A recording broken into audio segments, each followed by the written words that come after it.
Kabanata 1201. Ampere. Tiyak na hindi makakarating ang mga pulis dito. Dapat kang kumuha ng mas maraming bodyguard para bantayan ang autumn field media. Kailangan nating maging mas maingat sa lahat ng nangyayari sa Imperial Capital City, sagot ni Tyr Summers sa malamig na boses. Oo, Mr. Summers. Matapos makumpirma na stable na ang kondisyon ni Snow Fenner, hindi na nanatili si Tyr sa ospital at bumalik kaagad sa hotel. Saktong pagdating niya sa hotel, nakatanggap si Tyr ng tawag mula kay Winifred Zia.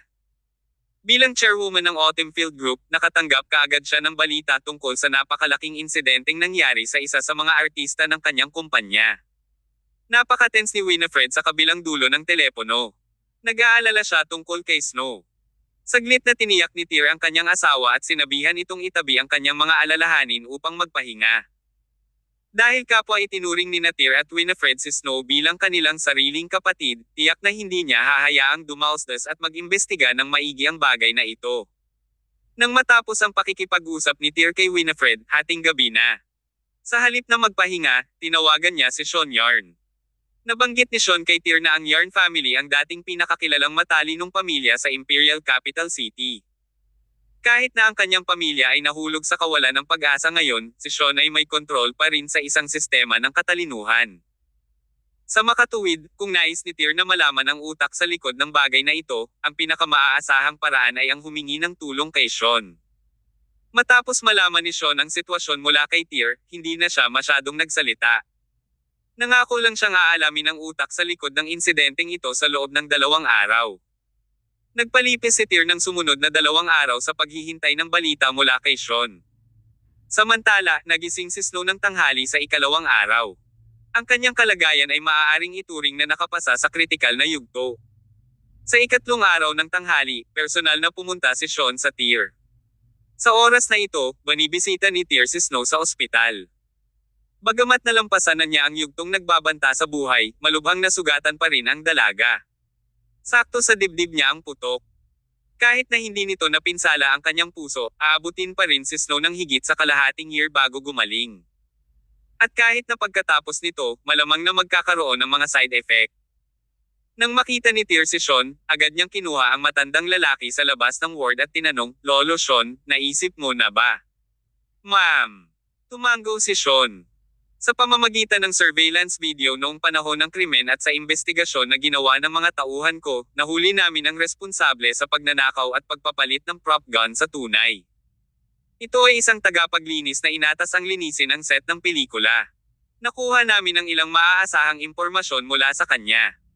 Ang taong nag-utos sa tagapaglinis na magpalit ng props ay tinatawag na Andres, isang taong mula sa malilim na bahagi ng lipunan ng Imperial Capital City. Andres. Bahagyang kumunot ang noo ni Tyr at nagtanong, kailan ba na-offend ni Snow ang mga tao mula sa makulimlim na bahagi ng lipunan? Dahil na naman kaya sa alitan ng mga celebrity na iyon. Nasaan si Andres? Pupuntahan ko siya ngayon. Sagot ni Sean, mukhang walang kinalaman si Andres sa entertainment industry. Nagtatrabaho siya sa dock business, specialized sa smuggling at trafficking. I find this matter a little strange. Malamang may isa pang utak sa likod ni Andres. Pero, may mastermind man o wala sa likod ng mga eksena, malalaman mo iyan kapag nakuha na natin si Andres. Naniniwala si Tyr na walang saysay ang paggastos ng napakaraming oras sa pamamagitan ng isang maingat na pagsisiyasat. Mas pinili niyang hawakan ito ng diretso. Lolo Sean, since wala naman tayong gagawin mamayang gabi, why not we go to meet up with Andres? Tyr suggested. Inunat ni Sean ang kanyang likod at sinabing, sure. I will ask my men to send Andres' location to us now. Okay. Makalipas ang halos 10 minuto, ipinadala ng intelligence organization na pinamamahalaan ni Sean ang kasalukuyang lokasyon ni Andres sa cellphone ni Sean. Nagmaneho ng kotse ang dalawa at dumiretso sa kanilang destinasyon. Sa pamamagitan ng investigasyon, nalaman nilang ipupuslit ni Andres ang isang batch ng mga electrical appliances sa isang pier ngayong gabi. Sa oras na ito, siya ay kasalukuyang nakabox up ng mga item. Bandang 10:00 ng gabi, dumating sina Tyr at Sean sa destinasyong ipinahiwatig ng GPS. Huminto sila sa medyo malayong lokasyon at dahan-daang lumapit sa pantalan. Bilisan mo. Chop chop. Sa sandaling ito, mayroong higit sa 100 lalaking nakasuot ng itim na nakakalat sa buong pier, na responsable sa pagbabantay. Maliban sa kanila, may iba pang mga trabahador na sunod-sunod na bitbit ang malaking kahon at isinasakay sa isang malaking bangka. Sa kabilang banda, nakaupo sa isang malaking bato ang isang lalaking hubad na dibdib at balbas.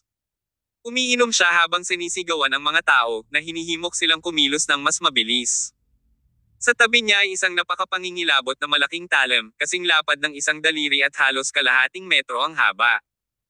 Kahit na ang mga taong ito ay nagpupuslit lamang ng ilang mga ordinaryong electrical appliances, dahil sa napakalaking dami, ang mga kita sa paglalakbay na ito ay magiging lubhang kumikita. Kasabay nito, kapag nagpupuslit sa dagat, kailangan din nilang harapin ang maraming pirata doon. Sa pagsasaalang-alang sa mas mataas na panganib na ito, ang komisyon ay magiging mas malaki. Mahirap isipin ni Tyr kung bakit ang smuggler na ito, si Andres, ay target si Snow. Kung tutuusin, hindi naman nagbanggaan ang kanilang dalawang mundo. Gayunpaman, hindi maaaring magkamali ang katalinuhan ni Sean. Anyway, hindi naman nagmamadali si Tyr. Alam niyang malapit na niyang makuha ang lahat ng sagot sa kanyang mga tanong. Habang palapit ng palapit sina Tyr at Sean, hindi nagtagal ay nakita na sila ni Andres at ng kanyang mga tauhan. "Sino ka?" Isang malakas na sinag ng flashlight ang sumilay. Tiyak na hindi maimulat ng isang ordinaryong tao ang kanilang mga mata dahil sa malakas na liwanag. Ngunit, ang paboritong libangan ni Tyr at Sean ay tumingin ng diretso sa araw. Dahil dito, ang liwanag na ito ay wala sa kanila. "Lolo Sean, you should stay here. Ako ang manggenguna at mag-aalaga sa kanila," sabi ni Tyr habang nakakuyom ang mga kamao at pumutok sa kanyang mga buko. Gayunpaman, agad na hinawakan ni Sean si Tyr at sinabing, "Matagal na panahon na rin simula nang gumana ang aking mga kalamnan. Bakit hindi mo ako hayaang gawin ito?" Kasabay nito, agad na inilabas ni Sean ang kanyang basag na espada at humakbang patungo sa grupo ng mga tao sa gilid ni Andres, hakbang-hakbang.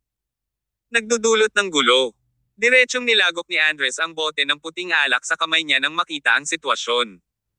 Hinawakan niya ang hilt ng malaking talam sa tabi niya. "Sino kayo?" Tanong ng isang mabangis na mukhang malakas na lalaki habang naglalakad siya palapit kay Sean. Ang lahat ng iba't ibang mga tauhan ay mas mahusay na umatras. "I need to ask Andres something," sagot ni Sean. Natigilan ang lalaki, bumunot ng baril sa kanyang baywang at itinutok ito kay Sean nang walang sabi-sabi. Ngunit, bago niya mahawakan ng gatilyo, pinutol na ni Sean ang kanyang buong kamay gamit ang kanyang espada. Napakabilis ng kanyang bilis, parang kidlat. Natahimik ang buong eksena ng 2 segundo. Sa susunod na segundo, lahat ay nagtipon sa paligid ni Sean. Nang walang anumang pag-aalinlangan, itinaas ni Sean ang kanyang espada at nagmarcha pasulong. Bilang dating numero 1 manlalaban sa Hilaga, ang kanyang pagiging eskrimador ay umabot na sa estado ng pagiging perpekto. Sa bawat casual na paghampas ng espada ni Sean, isang lalaki ang bumagsak sa lupa. Kabanata 12:02. The Mastermind Behind the Scenes. Tumalikod si Tyr Summers at pinanood si Sean Yar na humawak ng kanyang espada. All of sudden, napagtanto niya na malaki ang pinagbago ni Sean mula noong siya ay nasa norte. Ano ang nagbago? Saglit na nag-isip si Tyr, at hindi nagtagal ay natauhan.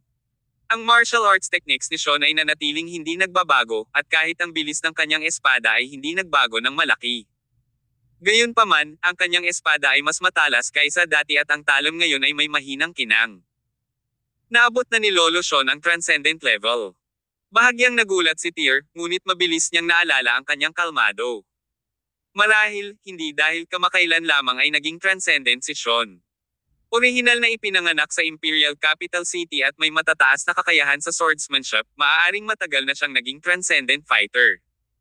Palibhas ay hindi pa nakipag-ugnayan sa sinuman sa antas ng transcendent bago ito, hindi napansin ni Tyr ang mga pahiwatig. Ngayon, nang maobserbahan niya kung paano ibinaba ni Sean ang kanyang espada, tiyak na nakikita ni Tyr ang mga bagay ng mas malinaw. Sa loob ng ilang segundo, mabilis na pinatumba ni Sean ang mga tauhan ni Andres. Sa oras na ito, itinaas ni Andres ang kanyang malaking talam at sumugod kay Sean. "Sino ka ba?" Nilaslas ni Andres ang isang pag-atake na nagdala ng isang malakas na puwersa. Isa rin siyang martial arts practitioner. Ginamit ni Sean ang putol na espada sa kanyang kamay para harangin ang pag-atake ni Andres, pagkatapos ay sinundan ito ng sarili niyang pag-atake. Sa isang putok, diretso niyang pinutol sa dalawa ang malaking talam sa kamay ni Andres.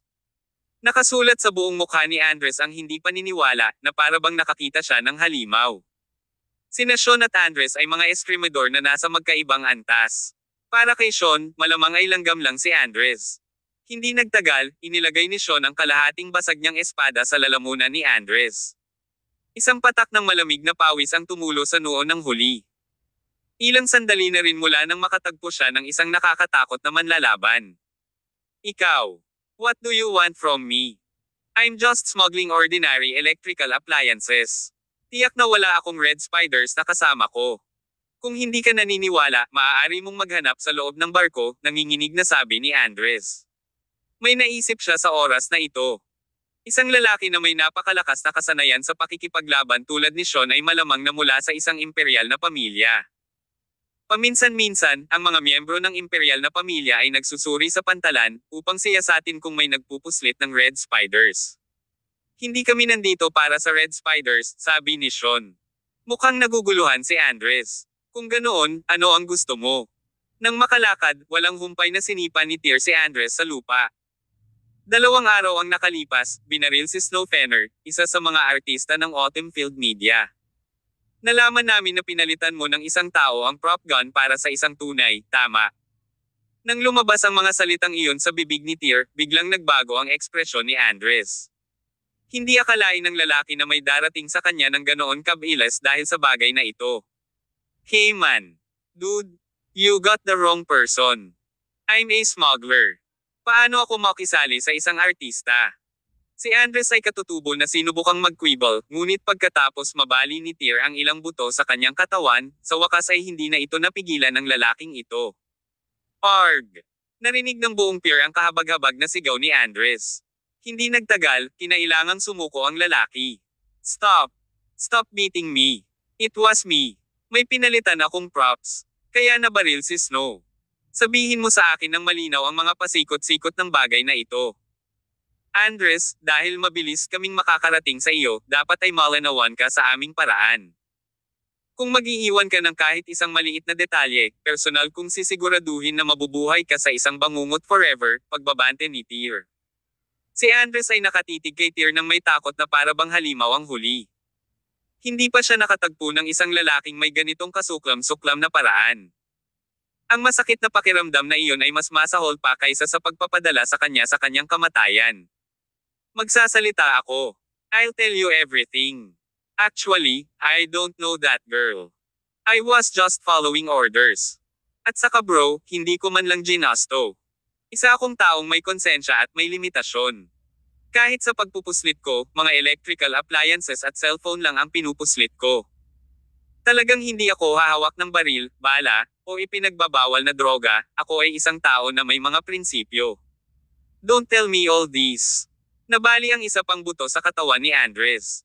Sino ang nag-utos sa'yo? Sinong artista sa entertainment industry? O ang boss ng entertainment company? Hindi. Hindi rin. Napangiwi si Andres sa sakit at sinabing, si Garth Cheever iyon, ang young master ng Cheever Imperial Family.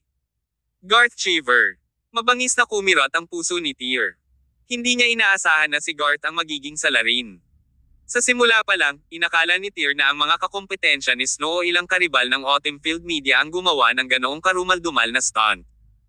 Gayunpaman, hindi niya akalain na ang bagay na ito ay may kaugnayan kay Garth.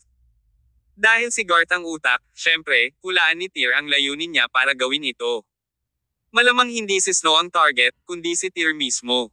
Sa makatuwid, ang dahilan kung bakit nasugatan si Snow sa pagkakataong ito ay dahil dinala sa kanya ni Tyr ang kalamidad na ito. Bakit hihilingin ni Garth na saktan mo si Snow? Tanong ni Tyr. Bagamat nahulaan na niya ang sagot sa kaibuturan, gusto pa rin ni Tyr na marinig iyon mula sa bibig ni Andres.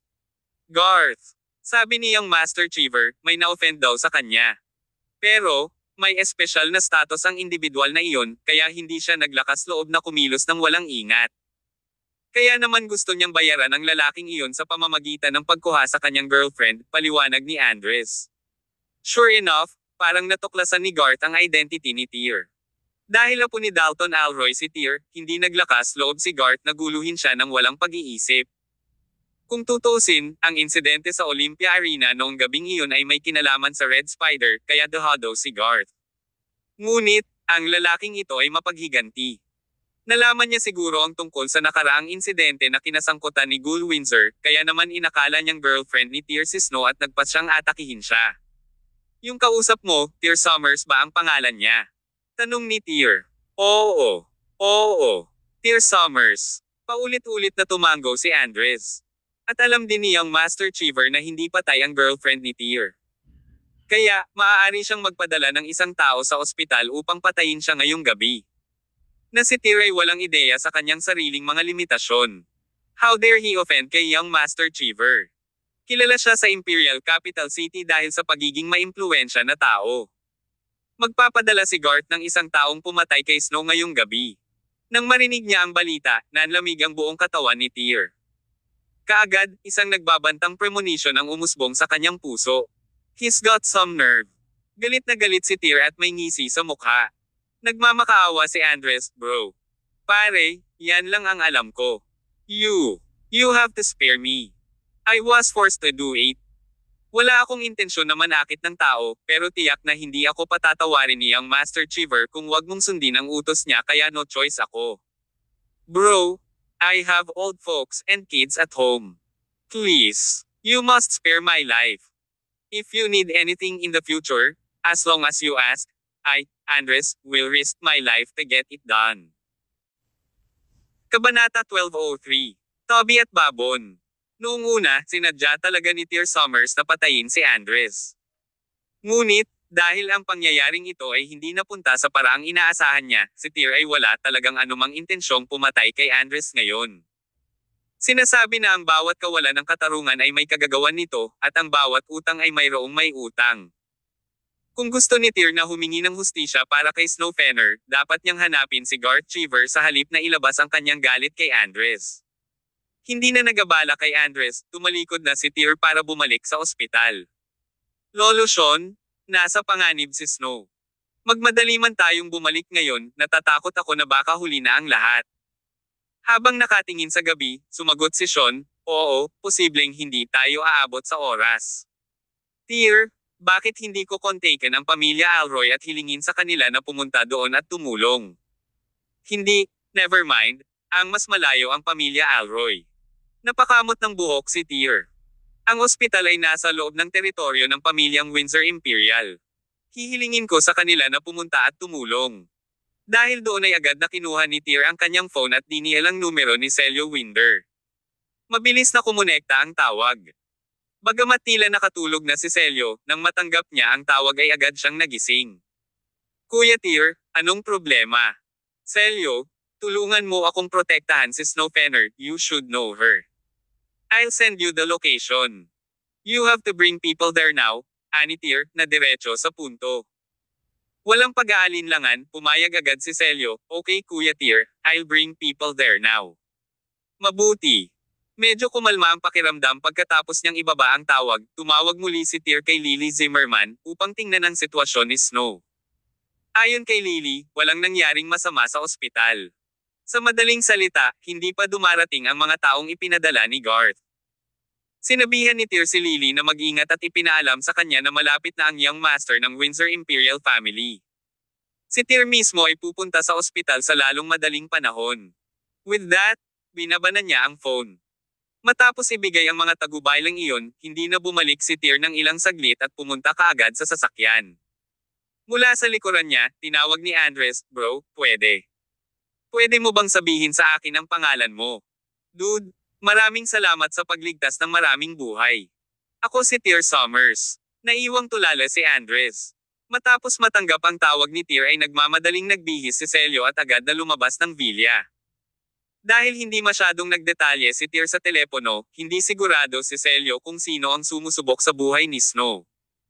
Dahil hindi niya alam kung gaano kalakas ang mamamatay tao, nagpasya siyang maglaro ng ligtas at magdala ng dalawang mandirigma sa kanya. Ang dalawa ay ang mga manlalaban na dati nang dinala ni Celio kasama niya sa Oslo City. Ang isa ay si Horace, na nasugatan ni Tyr noon. Ang isa ay binansagan na Kaploni, at isa rin siyang transcendent fighter. Sumakay ang tatlo sa isang kotse at mabilis na nagmaneho patungo sa ospital. Samantala, sa isa pang kalsada patungo sa ospital, isang makalumang pickup truck ang umaalingaw-ngaw patungo sa ospital. Dalawang lalaki ang sumakay sa sasakyan. Ang isa sa kanila ay isang malaking matabang lalaki na may chubby na mukha, at ang isa naman ay isang lalaking payat na may kahabag-habag na hitsura. Ang nasa manibela ay ang mataba. Bagamat isa itong pickup truck, halos mapuno ng mataba niyang katawan ang buong upuan. Mukhang agrabyado siya. Ang lumang pickup truck ay kumakalampag at kumalansang habang ito ay minamaneho. Dahil medyo malubak ang biyahe, medyo hindi komportable si Babon na nasa likurang upuan. Tell you what, Toby. After this job, you must dump this rickety old truck for good. How about we get ourselves a new car? Sabi ni Babon sa medyo malungkot na tono, tila hindi nasisiyahan sa truck. Paulit-ulit na umiling si Toby. Hindi pwede. Ang truck na ito ay iniwan sa akin ng aking ama. Hindi pa patay ang iyong ama, saway ni Babon, na inilibot ang kanyang mga mata. Kumadjejek si Toby at sinabing, namatay siya kagabi. Lagi siyang binubuli sa nursing home, kaya tinapos ko na lang siya para matapos na ang paghihirap niya. So, ito lang ang relic na iniwan sa akin ng tatay ko. Hindi pwedeng palitan. Hindi nakaimik si Babon. Ang duo ang nagmaneho ng truck hanggang sa parking lot ng ospital. Kasalukuyang napakatahimik, kaya kitang-kita ang malakas na tunog ng pickup truck.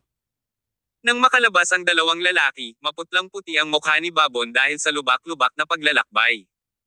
Galit niyang sinipa ang truck ng 2 beses upang ilabas ang kanyang galit. Pinandilatan ni Toby si Babon. Stop kicking the truck. Bilisan mo. We have to get things done. Kailangan ko pang bumalik para sa libing ng tatay ko. Huminto ang payat na lalaki sa pagsipa sa kotse at inilabas ang litrato ni Snow mula sa kanyang bulsa. Balita ko celebrity ang target. I think I've seen this girl acting in drama before, nag-iisip na sabi ni Babon.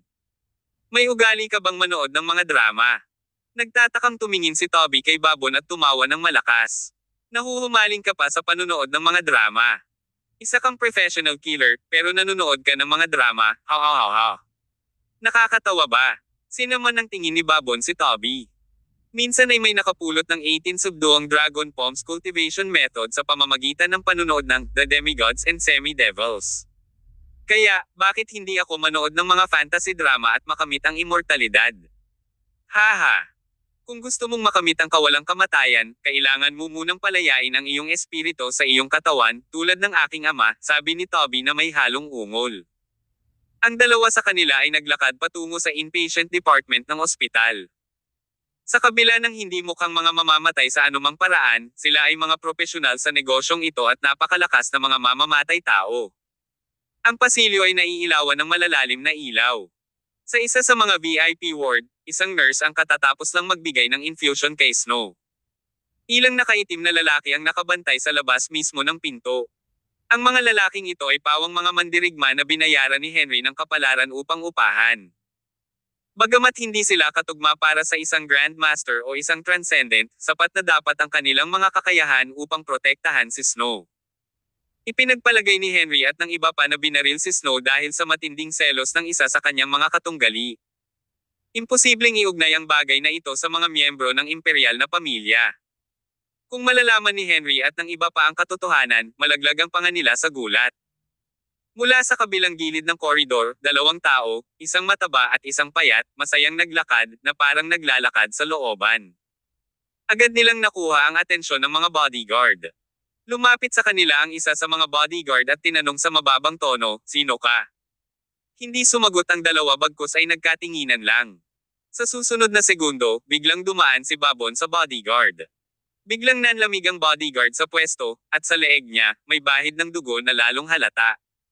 May hawak na alambre sa kamay si Babon na kasing manipis ng isang hibla ng buhok. Sinakal ng alambreng iyon ang leeg ng bodyguard, na nag-iwan ng madugong marka. Woo! Isang sobrang excited na alulong ang tumunog. Nang huminto ang tunog, dumiretso sa sahig ang ulo ng bodyguard. Kabanata 1204. Assassination. Ang iba pang mga bodyguard ay talagang natakot sa kanilang nasaksihan. Nang sa wakas ay natauhan na sila, hinabi na sila ni Babon sa kanyang maliksi na galaw. Ilang hibla ng bakal na alambre ang lumitaw sa kanyang kamay nang huminto siya. "Magandang gabi," sabi ni Babon. Binigyan niya ng masamang tingin ang mga bodyguard, at sa isang mabilis na paghila ng mga wire, bumagsak ang kanilang mga ulo. "Ikaw ay isang malupit na tao, Babon," isip ni Toby. Parang hindi sang-ayon si Toby sa ginawa ni Babon. Iniwasan niya ang mga bangkay na walang ulo at nagbubuga habang tinatakpan ang kanyang bibig. Samantala, kinuha ni Babon ang mga wire na bakal at muling nagbuga ng matalim na katok. Nasa tapat na sila ngayon ng hospital ward. Dahan-dahang itinulak ni Babon ang mga pinto. Sa loob ng kwarto, si Snow Fenner ay nakahiga sa kama na may nakakabit na oxygen mask, habang si Lily Zimmerman ay nakaupo sa kanyang tabi. Nakaidlip na ang huli, ngunit nagising siya nang marinig ang tunog ng pagbukas ng pinto. "Sino ka?" Isang nakakatakot na tili ang pinakawala ni Lily. Si Snow, na mahimbing na natutulog, ay biglang nagmulat ng kanyang mga mata. Tumawa si Toby. "Huwag kang matakot. I promise ito ay mabilis lang, wala kang mararamdamang sakit." Dumiretso siya kay Snow, hinubad niya ang kanyang oxygen mask at tinakpan ang kanyang ilong at bibig ng kanyang pares ng malalaking kamay. Sa gulat, si Lily ay likas na sumugod patungo sa kama. Gayunpaman, sa sandaling kumilos siya, naramdaman niya ang matinding sakit na nagmumula sa ilang bahagi ng kanyang katawan. Hindi niya namamalayan, nakapulupot na pala sa kanya ang mga bakal na alambre. Nakatayo sa tabi ng pinto habang kinakalikot niya ang mga alambre, tiningnan ni Babon si Lily na nakapikit at sinabing, "Huwag kang gagalaw, binibini, baka magkapira-piraso ka lang." Nakatayo doon si Lily, takot na takot hanggang sa kaibuturan ng kanyang kaluluwa, habang si Toby naman ay mahigpit na nakadikit sa mukha ni Snow. Marahas siyang nagpumigla sa umpisa, ngunit ang kanyang pamimilipit at pamilipit ay mabilis na hangina. Obviously, gusto niyang masakaw si Snow hanggang mamatay. "Ikaw. Bitawan mo siya." Hindi pinansin ni Lily ang babala ni Babon at patuloy na nagpupumiglas na makawala. Gayunpaman, habang gumagalaw siya, mas malalim ang mga wire na bakal sa kanyang laman. Hindi nagtagal at nagsimulang tumulo ang dugo sa kanyang katawan. "Tapos ka na ba, Toby?" Tanong ni Babon sa inis na tono. Toby exerted more force and said, "Ayaw mo bang makita kung siya ang kilala mong celebrity?" Umiling si Babon. "Gabi na, tapusin mo at umalis na tayo. Hindi ka ba dadalo sa libing ng iyong ama?" "Oops, muntik ko nang makalimutan." Nang makitang hindi niya masuffocate si Snow, nagbago ng taktika si Toby at sa halip ay pinisil ang leeg niya. Kasabay nito, hinayla ni Babon ang mga wire na bakal. Kung walang ginawa sa lalong madaling panahon, si Lily ay mapupunit ng wala pang 10 segundo. Sa kritikal na oras na ito, isang malakas na barnang ang narinig mula sa mga bintana. Ito ay ang tunog ng mga bintanang nabasag. Isang anino ng isang tao ang nakitang lumukso sa mga bintana sa isang kislap ng pilak. Whoosh! Ang bakal na wire sa hawak ni Babon ay pinutol, na nagpalipad sa kanya mula sa napakalaking puwersa ng reaksyon. Anong nangyari? Nalilitong ekspresyon, lumingon si Toby at nakita ang taong nakatayo sa likuran niya. Na may buong ulo ng pilak na buhok at isang pilak na kurbadong talam sa kanyang mga kamay, ang lalaking iyon ay si Celio Windsor. Bilang isang makapangyarihang transcendent mismo, nararamdaman niya ang lahat sa 50 metrong radius. Pagdating sa ospital, bigla siyang tumingin sa sahig kung saan naroon si Snow. Nakaramdam siya ng dugo at alam niyang may nangyari. Walang oras para umakyat siya sa hagdan, kaya sa halip, dumiretso siya sa kwarto ni Snow mula sa ibaba. Ang mga mamamatay tao ay talagang nasa silid ni Snow, at ang batang babae ay ngayon ay nasa gilid ng kamatayan. Buti na lang at dumating si Celio sa tamang oras. Any later at hindi niya alam kung paano ipapaliwanag kay Tyr ang pagkamatay ni Snow. "Sino ka?" Tanong ni Toby sabay talikod. Kasabay nito ang paglipad na ng kanyang mga kamao patungo kay Celio. Siya ay mataba at malaki, ngunit mabilis siyang sumuntok, isang suntok na naglalaman ng hindi maarak na kapangyarihan. Sa madaling pag-iwas ni Celio sa suntok, inihagis muli ni Babon ang kanyang mga alambre sa lalaking pilak ang buhok. Sa pag-iwas at pag-iwas, napilitang pumunta si Celio sa sulok ng silid ng agad na dumaan ang suntok ni Toby sa mga dingding. Ang dalawang manlalaban na ito ay mga transcendents mismo, at hindi lang kung sinong transcendents, kundi mga taong nasa ganoong antas sa loob ng mahabang panahon. Naguguluhan si Celio kung paano lumitaw kamakailan ang mga transcendents ng 12-dosenang dito sa Imperial Capital City. Karamihan sa kanila ay hindi nagmula sa Four Noble Imperial Families. Bago ito, kahit na sa mga pamilya ng imperial, ang mga transcendent na mandirigma ay isang bihirang lahi at lubhang kakaunti sa labas ng bilog na ito. Gayunpaman, napansin ni Celio na parang kabute silang sumusulpot pagkatapos ng ulan. Bilang isang ikatlong henerasyong tagapagmana ng pamilya Windsor, si Celio ay nagtataglay ng tunay na husay sa pakikipaglaban at maaaring ituring na isa sa mga mas malakas na transcendent. Kung ito ay ibang lugar, si Toby at Babon ay hindi magkatugma para kay Celio. Gayunpaman, ang masikip na espasyo ng hospital ward ay lubhang naglimite sa pagtugon ni Celio dahil kailangan niyang tiyakin na sina Snow at Lily ay pinananatiling ligtas sa lahat ng oras. Ang hindi kanais-nais na mga pangyayari ay lubos na humadlang sa kanyang kakayahang talunin ang dalawang mandirigma ng mabilis. Si Kaplony at Horace ay nagtungo sa silid ng mabilis hanggat maaari. Wala pang isang minuto, ngunit ito ang pinakamahabang minutong naranasan nila. Si Celio, na may hawak na pilak na talam, ay napigilan ang mga pag-atake ng dalawang mamamatay tao. Dahil sa takot na masaktan sina Snow at Lily, hindi niya ginamit ang kanyang panloob na lakas sa buong potensyal nito. Buong lakas na lumaban ang dalawang mandirigma. Ang mga suntok ni Toby ay kumikinang na parang mainit na araw, habang ang mga bakal na alambre ni Babon ay nakamamatay at maliksi tulad ng mga galami ng octopus.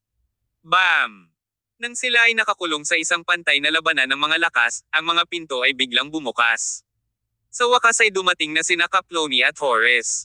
Sinira ng huli si Toby at pinaulanan ng suntok ang matabang lalaki, na nanginginig ang malambot na katawan sa impact. Napasigaw si Toby sa sakit at niluwa ang isang subo ng dugo. Kabanata 1205. Walang posibleng pagkakasundo. Napatingin si Toby kay Horace na nakakunot ang noo. Ang pagpasok ng higit pang mga mandirigma ay nagulat sa kanya at nagsimula siyang mawalan ng pag-asa. Bago pa niya magawa ang anumang bagay, tumakbo si Kaplony pasulong at pinaulanan ng marahas na suntok si Toby. Naramdaman ng matabang lalaki na blanko ang kanyang isip at bumagsak sa lupa. Muling umatake sina Horace at Kaplony at binugbog si Toby sa isang pulpol. Arg! Si Lily Zimmerman ay nagpakawala ng isang nakakatakot na sigaw dahil hindi pa siya nakakita ng ganito karaming sugat sa kanyang buhay. Matapos masaksihan ang pagkamatay ni Toby, sumimangot si Babon.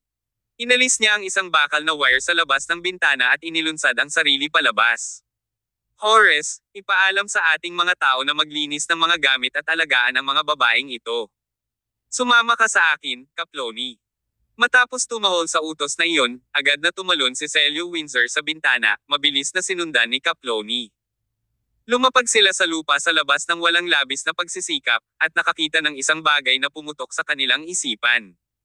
Si Babon ay kasing maliksi ng unggoy. Ang invisible steel wire ay nakakabit sa mga puno, poste ng kuryente, o advertisement board, habang si Babon ay lumipad pasulong na parang sa isang pelikula, na mabilis na naglagay ng distansya sa pagitan niya at ng kanyang mga humahabol. Sa bilis na ito, hindi kailanman mahawakan ni Celio at Kaplony ang Babon, gaano man sila kalakas. Ipaghihiganti kita, Toby. Ang libing ng iyong ama ay nasa akin ngayon, remarked Babon bilang siya lip sa himpapawid, paminsan-minsan ay gumagawa ng mga pongol na tunog. Biglang lumitaw ang isang gintong flash sa harap ni Babon. Naputol ang mga wire na bakal at agad siyang bumulusok sa lupa mula sa taas na 100 metro. Isang sasakyan ang huminto sa tapat niya nang siya ay lumapag. Bumukas ang mga pinto at lumabas sina Tyr at Sean Yarn. Sabay na dumating sina Celio at Kaplony. Tuwang-tuwa ang una nang makita si Tyr. Ayos naman ang mga kaibigan mo, Kuya Tyr. Huwag kang mag-alala, inaalagaan sila ngayon ng mga tauhan ko, ani Celio. Tumango si Tyr at sabay-sabay na naglakad patungo kay Babon. Nang makitang papalapit si Tyr, naisip ni Babon na ang halimaw mismo ang darating upang kunin ang kanyang kaluluwa. Katutubo niyang ibinaba ang mga wire na bakal, ngunit bago pa siya makagalaw, ang armor dagger ni Tyr ay dumaan sa hangin, pinutol ang 3 daliri ni Babon. Napangiwi siya sa sakit at agad na tumigil sa pag-iikot. Inutusan ka ni Garth Cheever na gawin ito. Tanong ni Tyr. Yumuko si Tyr at hinawakan si Babon kung saan naroon ang kanyang mga daliri. Ang masakit na sakit ay naging mapatla ang mukha ng huli na parang isang papel. Tama yan. Si Garth Cheever iyon, siya iyon. Binigyan niya kami ng $2 milyong para pumatay ng isang celebrity.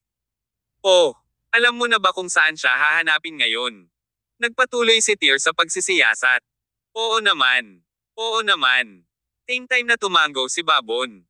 Kasama namin ni Toby si Garth Cheever hindi pa nagtagal. Kung hinahanap mo siya, dadalhin kita doon. Mukhang maganda. Tumango si Tyr at pinasok si Babon sa sasakyan. Sinabi mo bang Garth Cheever, Kuya Tyr? Tanong ni Celio na halatang gulat na gulat nang marinig ang pangalan ni Garth na binanggit. Hindi niya inaasahan na kukuha si Garth ng mga assassin para habulin ang mga kaibigan ni Tyr. Tama. Ang ikatlong henerasyong tagapagmana ng pamilya Cheever. Nagkaroon kami ng alitan dati, pero hindi ko inaasahan na gagawa siya ng karumaldumal na gawain, sagot ni Tyr. Brother Tyr, Garth is an important figure in the Cheever family. Are you sure you want to see him now? Why don't I call him out sometime later? I'm be the mediator, suhestyon ni Celio. Naintindihan naman ni Tyr ang pag-aalala ni Celio. Bilang isang tagapagmana ng ikatlong henerasyon, lubos na naunawaan ni Celio ang katayuan at kahalagahan ni Garth sa isang imperial na pamilya. Kung hinanap siya ni Tyr ngayon, may masamang mangyayari. Kung magpas siya si Celio na mamagitin sa usapin, malamang nahahayaan ito ni Garth para sa kapakanan ng pamilya Windsor. Gayunpaman, umiling-iling si Tyr at sinabing, walang posibleng pagkakasundo, sa kasamaang palad. You are in a special spot because of your identity, Celio. Why don't you stay here and look after my friends? Pumasok na kaagad si Tyr sa sasakyan nang matapos siyang magsalita. Walang sinabi si Celio na makakapigil kay Tyr. Sa sandaling umalis ang sasakyan, mabilis niyang inilabas ang kanyang telepono at tinawagan ang kanyang ama na si Lino Windsor. May masamang nangyari, ama, dalhin mo ngayon ang ilang mga lalaki. Sabay na tinungo ni Tyr at Sean ang kinaroroonan ni Garth. Umupo si Sean sa likurang upuan at tumingin sa labas ng bintana na may tame time na ekspresyon. Pinagmasdan ni Tyr ang kilos ni Sean mula sa rearview mirror at nagtanong, ano ang iniisip mo, Lolo Sean? Wala naman masyado. Umiling si Sean. You're still behaving like how you were years ago, bata. Pakiramdam ko ay sasailalim na sa malaking pagbabago ang Imperial Capital City ngayong nandito ka na. Ganun ba? Ngumiti si Tyr. Yung nangyari kay Snow, dahil sa akin. Hindi ako papayag na saktan ng iba ang kaibigan ko, kahit kaunti. Parehas kayo ni Xavian, ang pinsan mo, sabi ni Sean. Naging malabo ang pag-iisip ni Tyr nang marinig ang pagbanggit ng pangalan ng kanyang pinsan. Noong bata pa siya, ang mga taong pinagkakatiwalaan niya pagkatapos ng pagpanaw ng kanyang ina ay ang kanyang lolo, si King Summers, at ang kanyang nakatatandang pinsan, si Xavian Summers. Lolo Sean, ang dahilan kung bakit ka nanatili at binantayan ng pamilya Summers sa loob ng 15 taon ay dahil sa pagkatalo mo sa aking lolo, pagkatapos mong maglabas ng hamon. Ma'am. Tumango si Sean. Ngumiti si Tyr. Palagi kong iniisip na ikaw ay isang martial arts fanatic na nakakaalam na ikaw ay talagang nasa negosyo ng intelligence.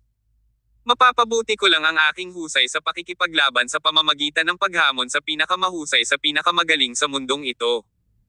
Ang patayan ay sasapit sa kanila, at ipaghihiganti ko ang aking pamilya gamit ang aking sariling mga kamay.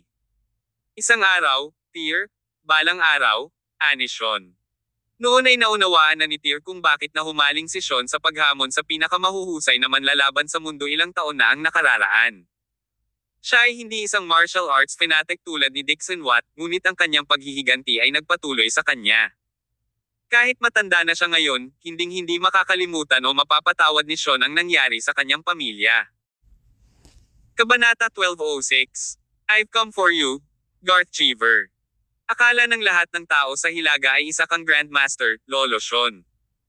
At gayon paman, isa ka ng Transcendent, at isang napakalakas, sabi ni Tyr. Hey! Kaka-rating ko lang sa Transcendent level not too long ago, noong battle with Excalibur Willow, nakangiting sagot ni Sean Yarn.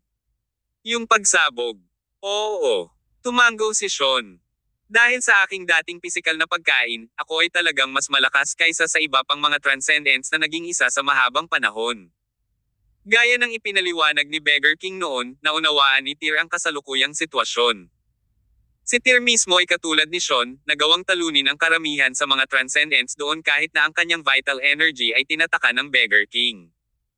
Ang transcendent ay walang iba kundi isang etiketa, at hindi talaga kumakatawan sa tunay na kakayahan ng isang tao. Sila ay nakikibahagi sa pag-uusap sa buong paglalakbay, at ganap na hindi pinansin si Babon na nakaupo sa tabi nila. Si Babon naman ay tahimik na nakaupo sa pwesto niya. Tuluyan na siyang natigilan sa presensya ni Natir at Sean at hindi man lang naglakas loob na magsalita. Nakarating sila sa entrance ng villa makalipas ang kalahating oras. Isang party ang nagaganap sa villa na dinaluhan ng maraming bata at mayayamang bata ng lungsod. Kung saan sila nagparty ay hindi mahalaga, basta ito ay gaganapin sa isang villa na may mga matatamis na rides at mga kaakit-akit na kababaihan. Sa isang malambot na sopa, nakaupo si Garth Cheever habang nakaakbay sa ilang babaeng modelo, naglalaro ng dice at umiinom ng alak. Isang malaking dibdib na puno ng pera ang makikita sa coffee table. Anumang oras na gusto niya ito, si Garth ay kukuha ng isang dakot ng pera at ihahagis ito sa hangin, na nag-uudyok sa mga modelo na gawin ang lahat ng kanilang makakaya upang mapasaya siya. Lumabas ang tatlo sa sasakyan at pumasok sa villa. Agad namang lumapit ang isang security guard na gustong pigilan sila. Gayunpaman, nang makita si Babon na kasama, pinayagan niya sila. Hindi nagtagal ay nakarating na sila sa loob ng villa. Sa isang sulok ay isang turntable, kung saan nakita ang isang DJ na nagpapasaya sa mga tao gamit ang kanyang sariling halo. Dumiretso si Tyr sa deck at kinuha ang microphone. "I've come for you, Garth Cheever." Sa tulong ng mikropono, umalangaw-ngaw ang kanyang magnetic voice sa buong party. Agad na napatigil ang masiglang mga tao sa kanilang ginagawa at lumingon kay Tyr na may pagkalito sa kanilang mga mukha. Si Garth, na nakaupo sa sopa at umiinom ng alak, ay itinulak ang isang babae sa kanyang mga bisig at tumayo. "Tyr Summers." Gulat na bulalas niya. At pagkatapos ay nakita niya si Babon. "Bakit kasama mo si Tyr, Babon?" Ang mapupulang mukha ni Babon ay nagtraidor sa kanyang kalungkutan habang siya ay sumagot, "Nabigo ang pagpatay, Master Cheever." Dumating si Tyr para maghayganti. Ang kanyang tahasan na pag-amin ay nagulat sa lahat ng naruroon. Nagulat din si Garth. Hindi niya inaasahan na magkakamali sina Babon at Toby, dalawang makapangyarihang manlalaban, sa kanilang pagtatangka sa pagpatay sa isang babaeng celebrity. Alam din niyang nasa awa ni Tyr si Babon ngayon. Hahaha. Nagulat si Garth ngunit hindi nababalisa dahil ito ang kanyang kerahan. "Tyr Summers, how dare you barge right into my villa? Walang magagawa ang pamilya Alroy kung papatayin kita ngayon." Ibinaba ni Tyr ang mikropono at sinabing, "Sumunod ka sa akin kung may pipiliin kang laban, Garth Cheever. Bakit mo hinabol ang kaibigan ko? Isa kang kasuklam-suklam na tao." Bilang tugon, tumawa si Garth. "I do as I please, Tyr Summers. Are you upset? This walang kwento could not kill your girlfriend tonight. But don't fret, for I will not stop until she dies. You won't have the chance anymore," sabi ni Tyr. Ang kanyang ekspresyon ay tuluyan ng nagdilim habang ang isang mamamatay tao na aura ay lumabas sa kanyang katawan. Siya ay pumunta dito ngayon upang ipaghiganti si Snow, at walang pakialam kahit kaunti sa katayuan ni Garth. Paano kung apo siya ni Andraste Cheever? Hindi siya papayagang lumakad ng malaya sa lahat ng ito. Hindi nagpanik si Garth nang makitang galit na humahakbang si Tyr papunta sa kanya. Sa halip, umupo ulit siya sa couch at inakbayan ang mga babaeng nasa tabi niya. "Kailangan ba nating pumunta dito, Tyr Summers? Hindi ka nalalayo ngayong gabi ng buhay." Sa sandaling natapos si Garth sa pagsasalita, ang ilang mga chaps na namamatay sa pagsuso sa kanya ay sumugod kay Tyr. Ang mga playboy na ito, na walang ginawa kundi ang uminom at magpakasawa sa buong araw, ay walang kalaban-laban kay Tyr at agad na sinampal. Ang sampal ay isang casual na pagindayog, ngunit nagdulot ito ng matinding pinsala sa mga kabataan, na hindi makabangon pagkatapos bumagsak sa lupa. Ang ilang iba pang sabik na mga tao ay likas na umatras nang makita nila ang nangyari. Noon nila nalaman na si Tyr ay hindi kasing dali ng tingin niya. Lumapit si Tyr kay Garth, isang hakbang. "Paano mo gustong mamatay, Garth Cheever?" "Hey! Yan dapat ang tanong ko sayo." Panunuya namang sagot ni Garth. Pumalakpak si Garth at pumasok ang mga lalaki at babae na halatang palaban. Sa kabuuan ay 8 tao, na ang kalahati sa kanila ay Transcendents at ang kalahati ay Grandmasters. Lumapit si Sean kay Tyr at bumulong, "The Cheever family has the most Transcendents among the 4 noble imperial families." Puro sabi-sabi lang ang narinig ko pero napatunayan na ngayong gabi. Kahit ang ikatlong henerasyong tagapagmana ay maraming malalakas na manlalaban sa paligid niya. Mag-ingat, sabay nating labanan sila. Hindi naman nag-alala si Tyr. Tinitigan niya ang mga tao na parang maliliit na langgam lang at sinabing, hindi na kailangan, Lolo Sean, sila ay isang grupo ng mga mahihina. Nagalit sila sa sinabi ni Tyr. Sino itong bata at walang kwentang brat para magsalita ng masama tungkol sa kanila? Kung sino ang makapatay kay Tyr Summers ngayong gabi ay gagantimpalaan ng 10 milyong dolyar. Sino ang gustong mauna? Sabi ni Garth. Kabanata 1207. Mycroft Sherlock. Umalangaw-ngaw ang masasamang tawa ni Garth Cheever. Para sa mga transcendent na mandirigmang ito, pera ang huling bagay na dapat nilang alalahanin. Gayunpaman, lahat sila ay sumulong na gustong maging unang taong magpapabagsak kay Tyr. Iyon ay para maipakita nila sa harap ni Garth Cheever. Para sa isang mandirigma ng isang imperial na pamilya, ang pagkilala ng mga pangunahing miyembro ng pamilya ay nangangahulugan na ang kanilang mga karera ay napakahusay, isang bagay na mas mahalaga kaysa sa pera. Sabay-sabay nilang sinuntok si Tyr, ginugugol ang kanilang puwersa tulad ng napapanood sa mga pelikula. Maging ang mga transcendents, kabilang ang mga matagal nang naging ganoon, ay hindi katugma sa kanilang magkasanib na pag-atake. Gayunpaman, si Tyr, na may hawak na armor dagger, ay tahimik na nakikipaglaban sa lahat ng 8 kalaban. Ang armor dagger ay hamhampas, at bawat indayog ng talim ay may kalaban na bumagsak sa lupa. Ito ay isang magulo ng mga aksyon sa ganap na sorpresa ng lahat ng bystanders. Nagsimulang mawala ang ngiti sa mukha ni Garth. Hindi napigilan ni Sean na mapabulalas, napakalakas na ni Tyr. Paano siya kung ang kanyang vital energy ay nabuksan? Ayaw niyang isipin kung gaano kadelikado si Tyr, o marahil, hindi niya ito maarap. Mga hiyaw ng sakit ang umalangaw-ngaw sa buong party, at hindi nagtagal ay napahigis sa lupa ang mga mandirigmang may mataas na inaasahan. Agad na tumahimik ang Villa. Napabuntong hininga ang lahat at tumingin kay Tyr na parang halimaw. Paano ito posible? Natagpuan ni Garth na mahirap paniwalaan ang katotohanan. Ang mga taong ito ang pinakamalakas na mandirigma sa paligid niya at binigyan ng responsibilidad ng pamilya Cheever na panatilihing ligtas si Garth. Kahit na ang pinakamahina sa 8 ay higit pa sa sapat na kakayahan upang labanan ang 100 lalaki. Bakit nga ba sila matapang na natalo ni Tyr? Isang patak ng malamig na pawis ang tumulo sa noo ni Garth habang nagsimulang mag-flash sa kanyang isipan ang mga eksena mula sa Olympia Arena.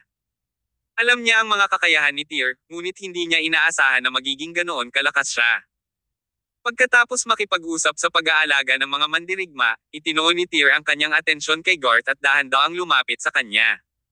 Walang pumagitna sa kanila sa pagkakataong ito.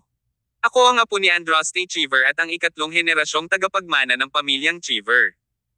Hindi mo ako masasaktan, sabi ni Garth, na nagpapanik nang maramdaman niya ang pamatay na hangarin na nagmumula kay Tyr.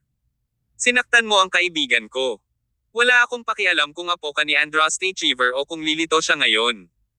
Pagbabayaran mo ang ginawa mo, madilim na sagot ni Tyr. Hindi ito biro. Sa paggalang sa mga pangyayari, hindi papatayin ni Tyr si Garth. Gayunpaman, hindi niya hahayaang makalimutan ni Garth ang nangyari ngayon. Sa kabutihang palad, ayos lang si Slowfenner. Kung may nangyaring masama sa kanya, hindi magdadalawang isip si Tyr na wakasan ang buhay ni Garth. Natagpuan ni Tyr ang kanyang sarili sa harap mismo ni Garth na nalulula sa kawalan ng pag-asa at kawalan ng pag-asa. Ano? Anong gusto mo? Hey! Ngumuso si Tyr at hinawakan si Garth sa kwelyo. Gayunpaman, sa kritikal na sandaling ito, isang malakas na puwersa ang dumaan mula sa likuran. Ingat ka Tyr! Biglang sigaw ni Sean. Sa kanyang babala, tumabi si Tyr. Isang palad ng puwersa ang bumagsak sa kinatatayuan ni Tyr kanina at bumagsak sa pader sa likod ni Garth. Sa sobrang takot ng karamihang naroroon, ang nakakatakot na pag-atake ay nag-iwan ng halatang marka ng palad sa dingding habang ito ay nanginginig ng malakas. Iligtas mo ako, Tio Sherlock! Sigaw ni Garth. Ang isang mabangis na mukhang silhouette ay nagmula sa mga anino. Nagpakita siya ng nangingibabaw na aura, tulad ng isang sinaunang general na sinusuri ang kanyang larangan ng digmaan. Sherlock! Bumilis ang tibok ng puso ni Tyr nang marinig ang pangalan. Noon pa lang, sinabi sa kanya ng Beggar King na ang pamilya Cheever ay nagmula sa sinaunang royalty, ngunit hindi niya inaasahan na lalabas din ang pangalan ng Sherlock sa loob ng pamilya. Si Mycroft Sherlock ay isa sa pinakamakapangyarihang mandirigma ng pamilyang Cheever, at naatasang bantayan ang mga tagapagmana ng pamilya. How dare you harm the young master, little brat? Ang dumadagandong na dagandong ni Mycroft ay yumanig sa lahat sa kanilang mga core. Patayin mo siya, Tiyo Sherlock. Nang makita niyang dumating si Mycroft, si Garth, na kanina lang nanginginig at nanginginig sa takot, ay tila nahanap na niya ang kanyang tagapagligtas. Lumingon si Tyr at binigyan siya ng malamig at nakamamatay na titig. Nandito si Uncle Sherlock, Tyr Summers. How dare you glare at me like that? I'll gouge your eyes in a heartbeat. Sa sandaling tumigil si Garth sa pagsasalita, biglang sumulpot si Tyr sa kanyang harapan, hinawakan ang kanyang kanang paa, at sinuntok sa abot ng kanyang makakaya. Basag! Basag! Ang mga tunog ng pagkabali ng buto ay narinig habang ang malakas na suntok ni Tyr ay nabali ang bawat buto sa kanang binti ni Garth. Arg! Napasigaw si Garth sa sobrang sakit. Nagulat ang lahat at hindi makapaniwala sa kanilang nakita. Sino ba talaga si Tyr para umasal ng walang awa? Ang hitsura ni Mycroft ay walang nagawa para pigilan si Tyr na mabali ang binti ni Garth. How dare you? Sigaw ni Mycroft, nagalit sa kanyang nakita. Binuksan niya ang kanyang mga mata sa galit at sinugod si Tyr, isang malakas na suntok ang dumating kay Tyr na may napakalaking puwersa na isang bagay para sa kanya. Siyempre, hindi niya sasagutin ang napakalakas na suntok ni Mycroft. The moment the punch came, biglang bumilis si Tyr at umiwas sa suntok. At ang armor dagger ay umihip sa hangin sa anyo ng isang magandang pattern. Whoosh! Kabanata 1208. Master Chad. Ang katotohanan na ang suntok ni Mycroft Sherlock ay hindi tumama kay Tyr ngunit sa halip ay nakontra ito ay nagulat sa lahat. Hindi napigilan ni Tyr ang kanyang mga galaw at patuloy na iniindayog ang armor dagger, na hinampis si Mycroft ng 3 beses sa kanyang dibdib. Napaatras ng ilang hakbang ang huli at bumagsak sa lupa matapos mawala ng balanse. Transcendent. Tama si Master. Transcendents are nothing but grandmasters with guns. You are not worthy to fight me, sabi ni Tyr, ang tono niya ay tumutulo sa paghamak. Nayanig ang mga salitang iyon kay Mycroft, na nagmulat ng mata sa galit. Nang walang labis na pag-aalala sa kanyang mga sugat, umungol siya at muling bumangon. Agad siyang nabalot ng makapal na ulap ng puwersa. Mamatay! Dumagundong si Mycroft habang sumusugod siya kay Tyr. Bagamat napagpasyahan niyang gawin ang lahat, nagawa niya lamang na gumawa ng isang hakbang bago ang isang putok ng enerhiya ng talim ay bumaril sa kanyang direksyon. Siya ay likas na umiwas sa pag-atake, at bago niya maisip kung ano ang nangyari, si Sean ay lumitaw sa kanyang harapan. Ang nakakatakot na espada ay mas mabigat pa sa armor dagger ni Tyr. Ang swordsmanship ni Sean ay umabot sa mga antas na hindi maaabot ng regular na tao. Whoosh! Sumayaw ang putol na espada, na minarkahan ng mga hiwa ang nakapalibot na sahig at dingding. Napilitang umatras ang Mycroft. Sa kalaunan, nabasag ng putol na espada ni Sean ang panloob na kalasag ng lakas ng Mycroft at tumama mismo sa kanyang lalamunan. Sa pagpasok nito sa kanyang laman, nagsimulang tumulo ang dugo sa leeg ni Mycroft. Tutusukin ko ang lalamunan mo kapag gumalaw ka ulit, mahinang ungol ni Sean, habang nasa kamay ang espada. Sa gulat, nagsimulang tanungin ni Mycroft ang sarili. Ito ay years mula noong huli niyang makilala ang isang kalaban na kasing lakas niya. Dalawa na ngayon, parehong madali siyang na-crush. Sino? Sino ka? Tanong ni Mycroft. Hehe. Tumawa si Sean at hindi sumagot. Sa kabilang banda, napangiti si Tyr nang matagpuan niya ang kanyang sarili na nakatayo sa harap mismo ni Garth Cheever, na ang dating kay-abangan at pagiging masungit ay nawala, napalitan lamang ng kawalan ng pag-asa. Huwag mo akong hawakan, lolo ko si Andraste Cheever. Tumigil ka nga dyan, Tyr. Pakiusap ni Garth. Pagbabayaran mo ang pananakit mo sa kaibigan ko. Hindi kita papatayin, pero malalaman mo na ang kamatayan ang mas magandang opsyon. Pagkasabi noon, hinawakan ni Tyr ang natitirang magandang binti ni Garth. Basag-basag. Katulad ng nangyari kanina, ang tunog ng mga buto na nabali kasabay ng kahabag-habag na sigaw ni Garth ay ang iba ay nanginginig at nag-goosebumps. Sa loob ng 2 ikot ng paghinga, binali ni Tyr ang bawat buto sa mga paa ni Garth, na ngayon ay nakahandusay sa lupa na puno ng kawalan ng pag-asa. Si Tyr ay ang halimaw na muling nagkatawang tao, walang duda tungkol dito. Kung pwede lang bumalik si Garth sa time, hindi na niya pupuntahan si Tyr. Ang lalaking ito ay magiging kanyang bangungot magpakailanman. Nagulat ang iba sa mga mayamang bata, pati na si Mycroft mismo. Masasabing walang awa si Tyr. Paano kung si Garth ay apo ni Andraste? Sa halip na baliin ang lahat ng kanyang mga paa, ito ay talagang mas masahol kaysa sa pagpatay sa kanya ng isang beses at para sa lahat. Let's go, Lolo Sean. Kapag dumating na naman siya naghahanap ng gulo, i-dislocate ko ang balikat niya at tusukan ko ang mga mata niya, sabi ni Tyr. Itinaas ni Sean ang kanyang espada, habang si Mycroft ay nanatiling nakaugat sa lupa. Sa ilalim ng nagbabantay na mga mata ng karamihan, tumalikod sina Sean at Tyr at umalis. Walang ibang nang-ahas na pigilan sila. Ang kanilang tunay, hindi nagpapanggap na pangingibabaw ay lubusang nanag sa lahat ng naruroon na nagpanatiling tahimik at natatakot. Aalis na sana sila sakay ng kanilang sasakyan nang si Mycroft ay tila bumalik sa kanyang katinoan at sumigaw, "Hindi ka aalis ngayon pagkatapos ng ginawa mo kay Young Master." Huminto ang papaalis na dalawa at binigyan ng mapang uyam ng ngiti si Mycroft. "Ano ito? Gusto mo na naman kaming awayin?" "Narito si Master Chad," mahinahong sabi ni Mycroft. "Master Chad." Nagkatinginan sina Tyr at Sean sa mata, at sa sandaling iyon, isang mahabang convoy ng mga sasakyan ang nagsimulang magmaneho papunta sa villa. Lumabas sa isa sa mga sasakyan ang isang lalaking nasa edad 50 anyos. Nakasuot siya ng salamin, ngunit kahit iyon ay hindi na itago ang masamang tingin sa kanyang mga mata. Siya si Chad Cheever, ang ikatlong anak ni Andraste, at ang ama ni Garth. Nang makita ang kanyang anak na nakahandusay na parang tumpok ng patay na bagay sa lupa, nawala ang lamig ni Chad at tumakbo siya patungo kay Garth ng mabilis hanggat kaya niya, nang hindi man lang tumitingin kina Tyr at Sean. "Nako! Anak ko!" Nang makita niya ang dagwang katawan ng kanyang anak na nagpupumilit na manatiling buhay, pakiramdam niya ay parang gumuho ang mundo. "Pa! Ama, ipaghiganti mo ako." Iminulat ni Garth ang kanyang mga mata nang makita niya ang kanyang ama, ngunit agad na nawala ng malay. "Somebody! Ipadala siya sa ospital. Sa ospital!" Sigaw ni Chad. Dumating ang isang grupo ng mga subordinate. Maingat nilang kinuha si Garth sa lupa at dinala siya sa ospital. Pagkatapos nun, naiwan si Chad. Para siyang halimaw na nasa bingit ng pag-aalsa.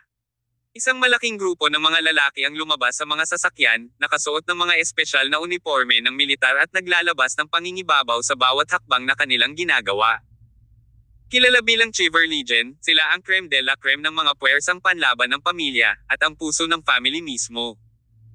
Ang lahat ng apat na pamilyang imperial na maharlika ay may kani-kanyang reserba ng mga puwersang panlaban, lalo na ang Cheever Legion ng pamilyang Cheever, ang Alroy Legion ng pamilyang Alroy, at ang Windsor Legion ng pamilya Windsor. Tulad ng para sa pamilyang Regulus, ang kanilang sariling mga reserba ay matagal nang umiral, ngunit ngayon ay wala na. Sa posisyon ni Silas Regulus, karamihan sa mga puwersang panlaban ay sumanib na ngayon sa Six Doors. Kasabay nito, ang ultra-secretive na Dragon Squad, na sinalihan kamakailan ng Green Dragon, ay nagmula rin sa dating Regulus Legion. Bilang pangunahing puwersa ng pakikipaglaban ng pamilya, ang bawat isa sa Cheever Legion ay makapangyarihan sa kanilang sariling karapatan. Parehong hindi sila kayang talunin ni Sean at Tyr nang hindi nagdudulot ng pinsala sa kanilang sarili. Kabanata 1209. Patayin ang mga lumalaban. Mukhang medyo nagkakaproblema ang mga bagay Tyr, sabi ni Sean Yarn, ang kanyang ekspresyon ay naging seryoso. Patuloy niya, si Chad ang pangatlong panganay sa pamilyang Cheever. Ang mga inapo na ipinanganak sa direktang linya ay magkakaroon ng mga pribadong tropa mula sa pamilyang Cheever. Tiyak na natanggap ni Chad ang balita, kaya naman dinala niya ang napakaraming pribadong tropa niya rito. Medyo mahirap talunin ang private army ng pamilya Cheever na tayong dalawa lang. Si Tyr, gayunpaman, ay nanatiling nakaka-relax. Huwag kang mag-alala, Lolo Sean. Walang mahirap sa atin kung ikaw at ako ay magkapit kamay. Kasabay nito, ang Mycroft Sherlock ay nauna kay Chad Cheever, na mukhang naliligaw. Paumanhin, Third Master. Nabigo akong protektahan ang Young Master. Smack! Sinampal ni Chad si Mycroft. Just kill yourself, trash. Naiintindihan. Walang sabi-sabi, iniunat ni Mycroft ang kanyang palad at marahas itong hinampa sa korona ng kanyang ulo. Bang! May malutong na langgit-ngot ang tunog ng nabasag na bungo. Dumyugo si Mycroft mula sa kanyang mga orifice at lumukot sa lupa. Maging si Tyr ay nagulat sa nakita. Ang pamilyang Sherlock ay tunay na tapat sa pamilyang Cheever. Totoo ito noong unang panahon at nanatiling tumpak hanggang ngayon. Dahil sa hindi pagprotekta kay Garth Cheever, inutusan ni Chad si Mycroft na magpakamatay, at sumunod siya. Chad then glared at Tyr and Sean. "You dare cripple my son. If I, Chad, fail to tear you from limbs today, I will be behead myself as a gift to you." Sa sinabi nito, higit sa mga naging miyembro ng Cheever Legion ang pumaligid kina Tyr at Sean at tinitigan sila ng masama. Ang bawat isa ay walang katumbas na pagmamataas, tulad ng isang grupo ng mga mababanges na hayop. Dito nakalagay ang tunay na lakas ng isang imperial na pamilya. 20 silang lahat ay may lakas na katumbas ng lakas ng isang general ng nakaraang Regal Palace. Siyempre, iyon ang Regal Palace noong nakaraan. Ngayong binigyan na ni Tyr ang Regal Palace ng mga diskarte upang linangin ang kanilang panloob na lakas, kahit na hindi niya matansya kung anong taas ang mararating ng mga deviant na iyon pagkatapos linangin ang kanilang panloob na lakas. "Ibaba mo sila," utos ni Chad. Kaagad, sumugod ang 20 miyembro ng Cheever Legion kay Tyr at Sean. Ngayon na ang usapin ay dumating sa puntong ito, sina Tyr at Sean ay hindi na maaaring magkaroon ng anumang reserbasyon. Bagamat sila ay may mga pagdududa kung paano magagawa ni Chad na nakarating dito sa napakaikling panahon, walang oras para makapag-isip sila. "Let's go, Lolo Sean." Isang mahinang ungol ang pinakawalan ni Tyr. Handa siyang lumaban kasama si Sean. Gayunpaman, nang malapit nang magsimula ang labanan, maraming sasakyan ang dumating mula sa labas ng villa. Nang bumukas ang mga pinto ng sasakyan, lumabas ang isang malaking grupo ng mga kahangahangang lalaki. Marami rin sa kanila. Ang aura na nagmumula sa bawat isa ay hindi gaanong kahanga-hanga kaysa sa Cheever Legion. Nangunguna sa daan ang isang binata na may pilak na buhok, gayon din ang isang lalaking nasa maagang 50 anyos. Ang batang may pilak na buhok ay walang iba kundi si Celio Windsor, at ang nasa katanghaliang gulang na lalaki ay si Lino Windsor, ang ampon na anak ng Haring Pulubi, si Notice Windsor, at ang kasalukuyang gumaganap na pinuno ng pamilya Windsor. "Who dares to challenge my junior martial uncle?" Umalangaw-ngaw ang malalim na boses ni Celio pagkababa niya sa sasakyan. Mabilis na sumugod ang grupo sa bilis ng kidlat habang nakaharap nila ang Cheever Legion. Hindi kilala ni Tyr kung sino si Lino. Gayunpaman, nagulat siya na magpapakita si Celio sa napakaraming tao. Napakunot ang noo ni Chad na nasa gilid. Hindi niya inaasahan na biglang pagsulpot ng pamilya Windsor. Lumapit si Chad kay Lino at mahigpit na sinaway, "Ano ang kahulugan nito, Lino Windsor?" Si Lino naman ay hindi pinansin si Chad. Tinabi niya ang tropa ng pamilya Cheever at lumapit kay Tyr. "Sana hindi pa tayo huli, Kuya Tyr," ani Lino. Umiling si Tyr at binigyan ng kakaibang tingin si Lino. Nagmamadaling humakbang si Celio para ipakilala siya, "Junior Martial Uncle, this is my father." Tyr hastily obeisance. "Greetings, Uncle Windsor." Tumango si Lino. "I've heard from Celio that you had some complications with the Cheever family. Kaya naman, agad kong dinala ang mga tauhan ko. Bago umalis ang aking ama, partikular niyang inutusan ako na pagdating mo sa Imperial Capital City, kami, ang pamilyang Windsor, ay dapat tiyakin ang iyong kaligtasan. Mayroon ka ring Windsor Imperial Decree. Lahat ng hihilingin mo ay tutuperin ng pamilya Windsor." Sa pagharap sa pagwawalang bahala ni Lino, nagalit si Chad. "Lino Windsor, sa tingin mo ba wala ako?" Si Chad ay agresibong nagmarcha at nagsalita sa malamig na boses, "Ano ang intensyon ng pamilya Windsor para dalhin ang napakaraming tao sa aking teritoryo ngayon?" Noon lang napatingin si Lino kay Chad. "Si Kuya Tyr Summers ay alagad ng aking ama. Chad, kung gusto mo siyang saktan, kailangan mo munang tanungin kung pumayag ang pamilya Windsor." Ang alagad ng Haring Pulubi. Natigilan si Chad. Hindi niya inaasahan na may ganoong background si Tyr. Kung ito ay anumang ibang araw, iginagalang ni Chad si Tyr ng may kaunting paggalang dahil sa kanyang pagkakakilanlan. Gayunpaman, si Tyr ang nagpapilay sa kanyang anak. Paano kaya niya ito hinayaan? Sinabi ni Chad sa isang glacial na paraan, "Wala akong pakialam kung sino si Tyr Summers. Nabali niya ang mga paa ng anak ko. Walang paraan na hahayaan ko siyang umalis sa lugar na ito ng buhay." Lino Windsor, tumabi ka kung ayaw mong mapunta sa digmaan ng mga pamilyang imperial ng Windsor at Cheever. Nang makitang tumanggi si Chad na sumuko, naging matatag si Lino. "Chad, I've made myself clear. Kung ang pamilya Cheever ay maglakas loob na gumawa ng hakbang laban kay Kuya Tyr, kailangan mo munang labanan ang pamilya Windsor." "I see. Very well. Paulit-ulit na tumango si Chad. Lino Windsor, ang mga imperial na pamilya ng Imperial Capital City ay matagal nang hindi nagkakasalungatan. Kung ang mga pamilyang Cheever at Windsor ay pupunta sa digmaan ngayon, ang pamilyang Windsor ang pinilit ang aking kamay. Lahat, atake. Si Chad ay naging halimaw para sa kanyang anak. Malungkot ang ekspresyon ni Lino. Ang mga kahihinatnan ay hindi maisip kung talagang gumawa sila ng isang hakbang. Ngunit ngayong dumating na sa puntong ito, hindi na maka-address si Lino. You asked for this, Chad. If it is a battle you want, don't blame me for being ungracious today. Kasabay nito, ikinawin ni Lino ang kanyang kamay at nagutos, pakinggan ang aking utos, Windsor Legion, patayin ang sinumang maglalakas loob na lumapit sa Tyr Summers. Oo. Ang pinag-isang dagandong na puno ng napakalawak na nangingibabaw na aura ay umalangaw-ngaw. Nang malapit ng magsagupaan ang dalawang panig, biglang umihip ang hangin sa labas ng villa. Ito ay isang kakaibang hangin, isang napaka-kakaibang presensya ng halimaw.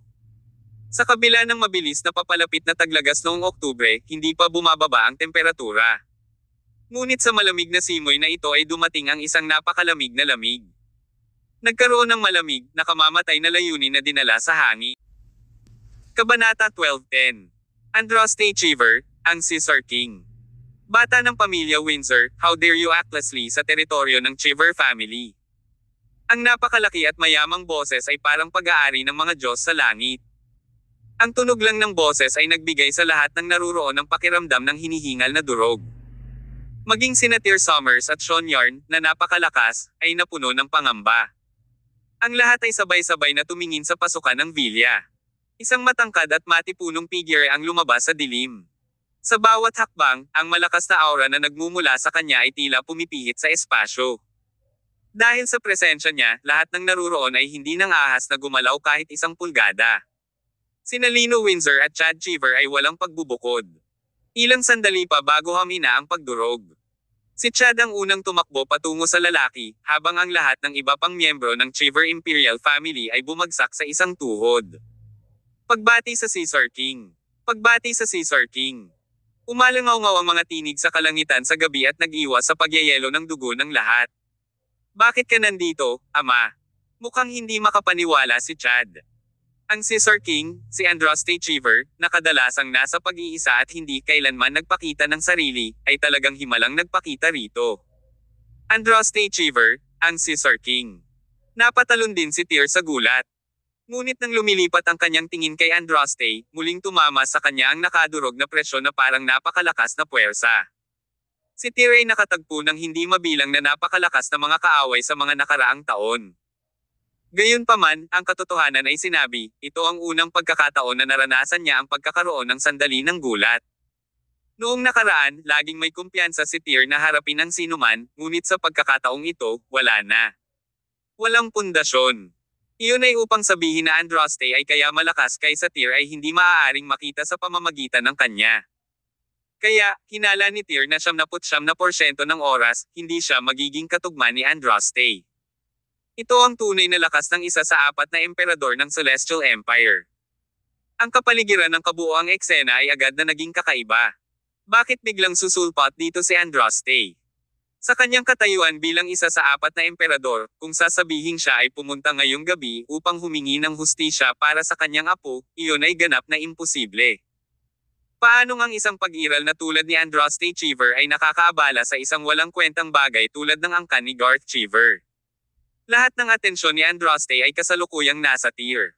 Para siyang nandito ngayong gabi dahil sa kanya. Pakiramdam ni Tyr ay siya ay tinutumbok ng isang primal beast. Ang pakiramdam ay nagpatinggal sa kanyang anit. Ang alagad ng Haring Pulubi, ang apo ng Mad King, at kaibigan ng emperador ng digmaan. Ang mga salitang binitiwan ni Andraste ay nabigla sa lahat. Ay! Ito ba ang tunay na pagkakakilanlan at background ni Tyr Summers? Hindi pa ba sapat ang pagiging alagad ng pulubi na hari? Siya rin ang apo ng Mad King at kaibigan ng War Emperor. Sino pa ang posibleng magkaroon ng ganoong nakakatakot na background sa Imperial Capital City? Napatulala, hindi makapaniwalang tumitig si Chad kay Tyr. Sa apat na emperador, 3 sa kanila ang may relasyon sa iyo. Gayunpaman, hindi inisip ni Tyr na ang mga koneksyon na ito ay anumang bagay na maipagmamalaki. Si Tyr ay hindi naniniwala sa mga relasyon mula pa noong una. Sarili niya lang ang pinaniwalaan niya. Malinaw na sa kanya mula sa murang edad na kapag malakas na siya ay mapoprotektahan niya ang kanyang sarili at ang mga nakapaligid sa kanya. Kung tutuusin, hindi niya nagawang pagkatiwalaan kahit ang sarili niyang ama at lola. Bakit niya itataya lahat ng meron siya sa iba? Kahit na nakaharap niya ang isang nakakatakot na gaya ni Andraste, nakataas pa rin ang ulo ni Tyr at nanatiling determinado. Binati ni Tyr Summers si Senior Caesar King. Si Tyr ay nagbigay galang at sumaludo kay Andraste bilang kagandahang loob. Napangiti ng mahina si Andraste. Sa isang hakbang, tinakpan niya ang 8 metrong distansya at agad na humarap kay Tyr. "Are you afraid of me?" Tanong ni Andraste. "Medyo kinakabahan ako, pero bakit ako matatakot sa'yo?" Sagot ni Tyr. Maglakas loob kang magsalita sa Caesar King sa ganoong tono. Kinawayan ni Chad na nasa gilid. Samantala, napabuntong hininga sina Lino at Celio Windsor habang pinagpawisan sila ng malamig. Nagpakawala ng tawa si Andraste, saka agad na hinaila ang kwelyo ni Tyr. "Anak, apo ko si Garth Cheever. Kung lampoin mo siya, lampoin din kita." Makatwiran ng kahilingang ito, "Oo. Bakit hindi mo tanungin kung bakit gusto kong pilayin ang apo mo?" Sagot ni Tyr. Umiling si Andraste. Ang hirap magtanong. "Oh." Biglang kumala si Tyr sa pagkakahawak ni Andraste. "Kung ganoon, kailangan kitang masaktan." Nang makitang tumaas ang enerhiya ni Tyr, bahagyang natigilan si Andraste. "Gusto mo bang labanan ako? You want to lay waste to me? Should I stand in place and allow you to cripple me?" Sa sandaling lumabas ang mga salita sa kanyang bibig, nasa kamay na ni Tyr ang armor dagger. Walang inaasahan na magkakaroon ng lakas ng loob si Tyr na hamanin si Andraste sa isang laban. At ito ay simula pa lamang. Kasabay ng paggalaw ni Tyr ay kinuyam din ni Shonyar ng basag na sword sa kanyang kamay at lumapit sa gilid ni Tyr. "Ano ang gagawin natin ngayon, ama?" Hindi mapakali na tanong ni Celio kay Lino habang pinapanood nila ang eksena. Napabuntong hininga si Lino na para bang gumagawa siya ng napakahirap na desisyon. Bago umalis ang Windsor King, sinabi niya sa amin na protektahan si Tyr Summers. With the Windsor Imperial Decree in his hands, it also represents our king. We will fight to the death. Sa puntong ito, tumayo si Lino. "Sundin mo ang mga utos ko, Windsor Legion. Dapat nating tiyakin ang kaligtasan ni Brother Tyr kahit na ang halaga." Ilang sandali, walang sumagot sa Windsor Legion dahil inakala ng lahat na pinaglalaroan sila ng kanilang mga tainga. Nang makita ito ni Lino, muli siyang umungal, "Bingi ka ba?" "Naiintindihan." Noon lamang nagkakaisang tumugon ang hukbo ng pamilyang Windsor sa isang sigaw habang pumanig sila kay Tyr. Medyo nagulat si Tyr at medyo naantig sa nakita. Sa kabilang banda, natawa naman si Andraste na nasa tapat nila. "Lino Windsor, anak ko, sigurado ka bang gusto mo akong kalabanan?" Nagbigay galang si Lino. "Senior Caesar King, nagutos ang tatay ko bago siya umalis. I'll have to offend you." "Hahaha, sige. I see." Tuloy-tuloy na tumawa si Andraste. Talagang naging mabuting anak ang matandang pulubi na iyon. Kung ganoon, lahat kayo ay mapupunta sa kamatayan ngayon.